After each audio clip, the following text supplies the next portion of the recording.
ang ating investment, mayroon niyang pwedeng paglagyan.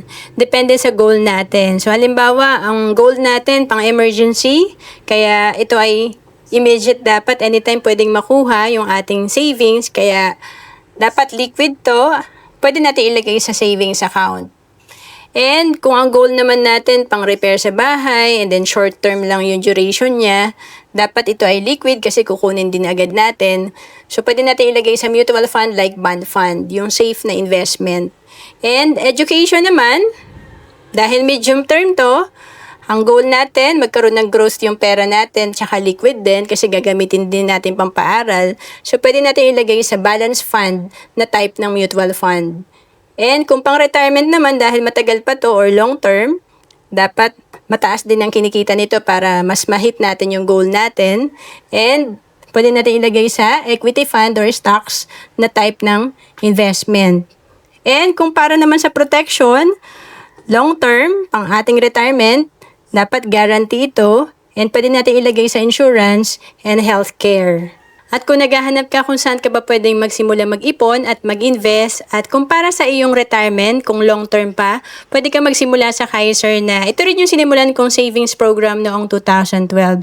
Ito ay 7 years to pay, 20 years maturity. Magkano ba sa Kaiser? Kung ang edad mo ay 10 to 40 years old, ang minimum plan natin nasa Plan K45 na 2,647 per month lang or 26,470 kung per year. Times 7 years, ito ay nasa 185,288 ang total investment natin. And pag ito ay nag-mature after 20 years, ang projection nito nasa 524,776. And kung ang edad mo naman ay 41 to 50, ang minimum plan nasa Plan K60 na around 3,529 per month and 35,000 per year or times 7 nasa 247,050 and pag ito ay nag-mature after 20 years nasa almost 700,000. At kung ang edad mo ay 51 to 60, pwede pang humabol. Ang minimum plan is Plan K75 na around 4,500 per month or 45,000 per year.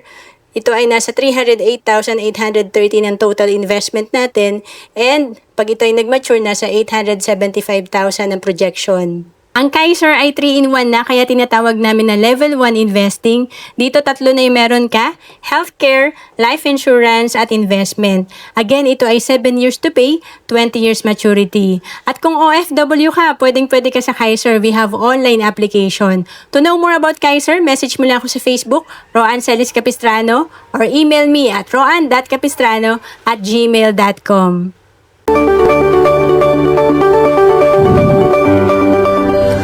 Hindi natin hawak ang oras at panahon, lalo na't breadwinner ka.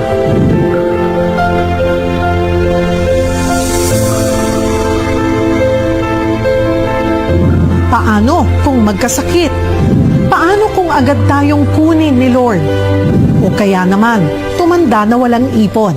Mga tanong na kailangan ng kasagutan at dapat paghandaan. Bilang breadwinner o inaasahan ng pamilya, dapat may Kaiser ka.